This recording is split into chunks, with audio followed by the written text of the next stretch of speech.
If Donald Trump ever orders a ground invasion of Iran, the first question any serious analyst must ask is not whether American air power can dominate the skies above Tehran or whether American missiles can reach Iranian nuclear facilities buried deep underground.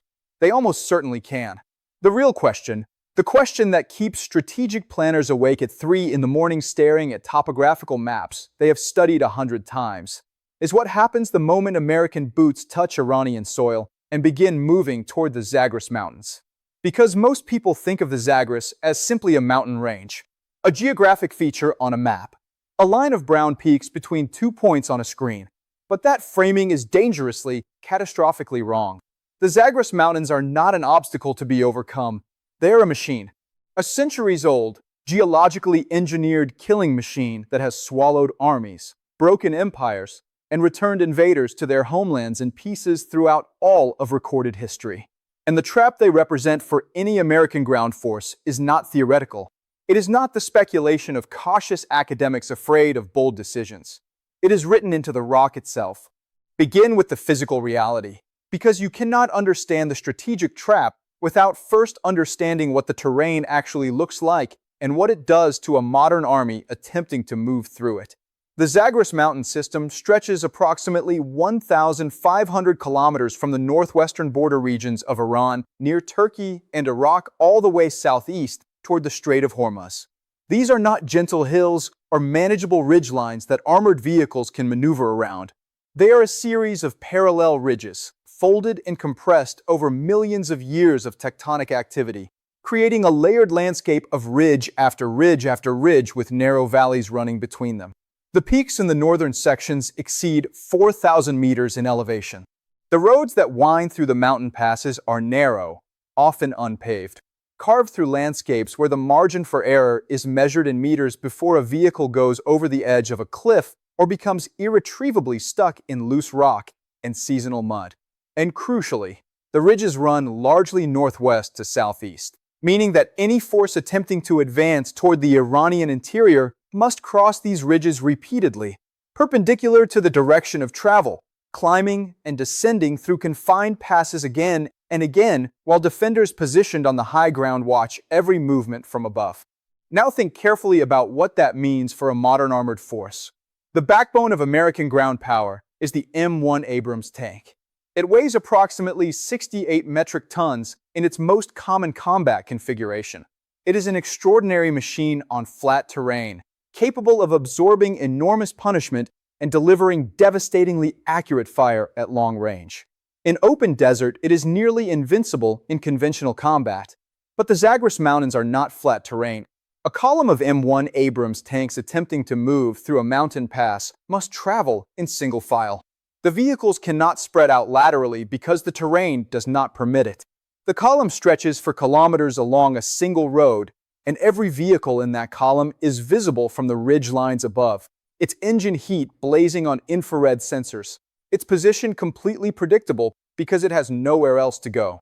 This is the fundamental geometry of the death trap. An ambush in a mountain pass does not require the defending force to destroy every vehicle in the column. It only requires destroying the lead vehicle and the rear vehicle simultaneously. When that happens, the rest of the column is frozen. It cannot advance because the road is blocked. It cannot retreat because the road is blocked in the other direction. And the high ground on both sides is already held by defenders who have had years, in some cases decades, to prepare their firing positions, stockpile their ammunition, and study the exact angles and distances from which they can bring fire down onto the road below. Iranian military planners have not been passive observers of American military technology and doctrine. They have studied it intensely. They have watched Afghanistan. They have watched Iraq. And they have drawn precise, detailed conclusions about how to fight a force that possesses overwhelming firepower but depends on predictable logistics and cannot project power effectively into terrain that neutralizes its technological advantages. Professor Jiang Xueqin, one of the most respected voices in strategic analysis on Sino-Iranian military relations, has described the Zagros not as a defensive line, but as a strategic system. His argument is subtle but devastating in its implications. A defensive line can be outflanked, breached, or bypassed with sufficient force and creativity. A system cannot be bypassed because the system is everywhere. The mountains themselves are the defense. Every valley is a potential kill zone. Every ridge is a potential firing platform. Every narrow road is a potential ambush site. And the defenders do not need to be everywhere at once. They need only to move quickly through terrain they know intimately, strike at the moments of maximum vulnerability, and disappear before the invading force can bring its superior firepower to bear. That cycle, strike and disappear, repeated week after week across hundreds of kilometers of mountain terrain, is what breaks armies psychologically long before it breaks them physically. Consider what American forces encountered in Afghanistan, a country with a fraction of Iran's population, a fraction of Iran's resources, and a military establishment that was a shadow of what Iran has built over the past 4 decades.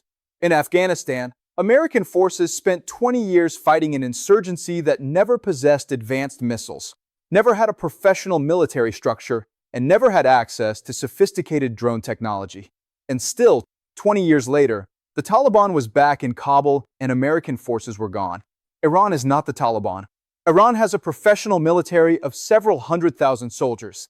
It has the Islamic Revolutionary Guard Corps, an organization that functions simultaneously as a military force, an intelligence service, a political institution, and a network of regional relationships stretching across the entire Middle East.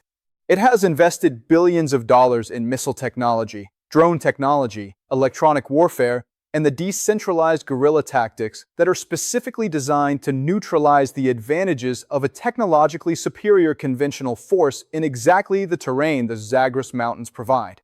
The logistics dimension of this trap deserves far more attention than it typically receives in public discussions of a potential conflict with Iran. Modern military operations are extraordinarily resource-intensive. An American brigade combat team requires hundreds of tons of supplies every single day to sustain combat operations. Fuel, ammunition, food and water, spare parts, medical supplies. All of it must travel from somewhere to the battlefield through supply lines that are vulnerable at every point along their length. The most likely staging areas for a major American ground operation would be Gulf state bases in Kuwait, Qatar, and Bahrain. But from those bases, every kilogram of supplies must travel to the Iranian border and then begin moving into the mountains. Once inside Iran, moving supplies through the Zagros passes becomes a logistical nightmare that compounds with every kilometer of advance. The roads are limited, the passes are few, and every pass is a potential choke point where a handful of well-positioned defenders with rocket-propelled grenades and pre-positioned explosive devices can halt an entire supply convoy for hours or days. When supply convoys stop moving, the units at the front of the advance begin running low on fuel and ammunition within days. When units begin running low on supplies in hostile mountain terrain far from their bases, their tactical options narrow rapidly. They cannot maneuver aggressively because they cannot afford to expend fuel they cannot quickly replace. They begin to feel isolated, exposed, and dependent on a supply chain that feels increasingly unreliable. And that feeling, that creeping sense of vulnerability and isolation growing day by day, is precisely what the Iranian defensive strategy is designed to create and then relentlessly intensify. Professor Jiang points specifically to what he calls the depth trap of Iranian defensive planning.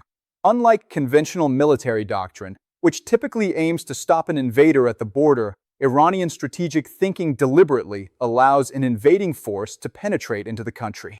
The initial penetration is not resisted with maximum force. Instead, the invading force is drawn forward, deeper into the mountains, further from its supply basis, more committed to an advance that has consumed enormous resources and political capital, and therefore cannot easily be abandoned without catastrophic loss of face. And then, once the force is deep inside the mountain system, surrounded by terrain it does not know as well as the defenders, dependent on supply lines that stretch back hundreds of kilometers through passes that can be cut, the resistance intensifies from all directions simultaneously. The trap closes not at the border, but in the interior. Not at the moment of invasion, but weeks or months later, when withdrawal has become almost as dangerous as continued advance. While the military struggles with geography and logistics on the ground, an entirely separate battlefield opens back home in Washington. War is not fought only on foreign soil. It is fought in the political arena, in the media, in the economic data, and eventually in the streets of cities far from the fighting. If American casualties begin rising steadily, public opinion shifts rapidly and unpredictably. The experience of Vietnam showed how a war that began with broad popular support could fracture American society within a few years as the body count climbed and the promised victory never arrived. Today, the economic situation in the United States is already under significant pressure. If the government commits trillions of dollars to a prolonged ground war in Iran, the political reaction will be explosive. Citizens will ask loudly and persistently why such enormous resources are being spent destroying a country on the other side of the world while domestic needs go unaddressed.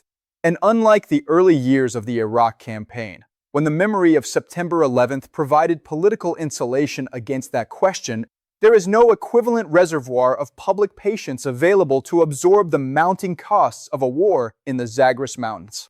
The regional dimension adds another layer of complexity that no planner can afford to ignore. Iran has developed a network of allied groups and partner organizations across the broader Middle East over several decades. If American ground forces invade Iran, those networks activate almost automatically. Missile strikes and drone attacks could target American military bases across the entire region. Shipping lanes through the Red Sea and the Persian Gulf could face sustained disruption. Energy infrastructure could become an active battlefield.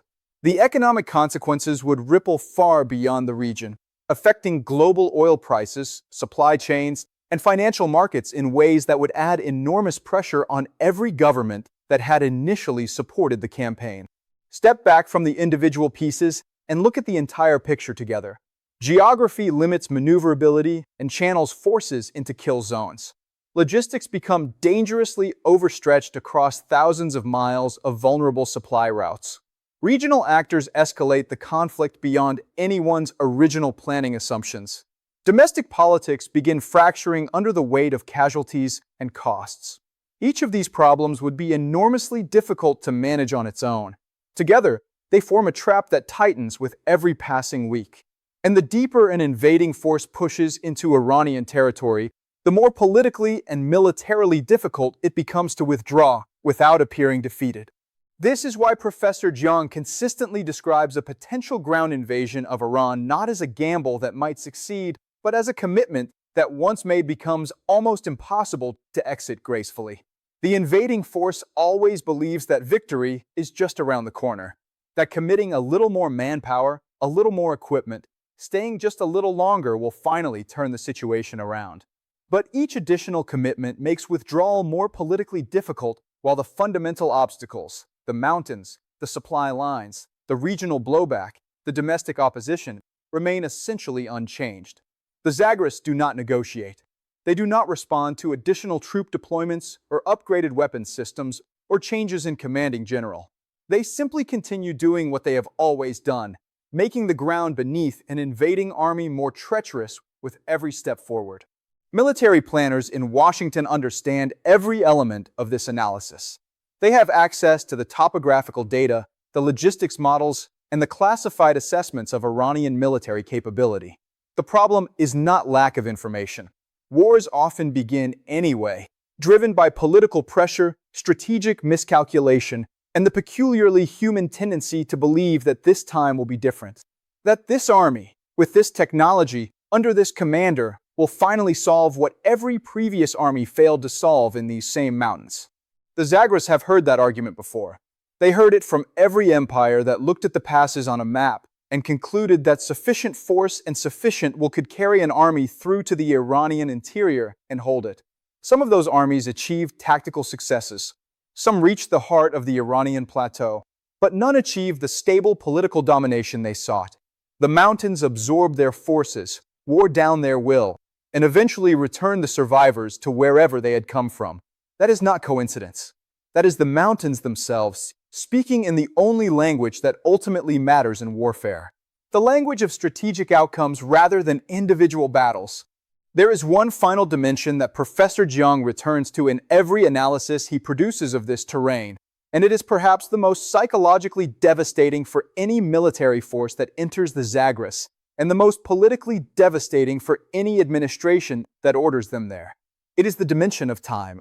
American military culture, American political culture, and the American media environment all operate on extremely compressed time horizons.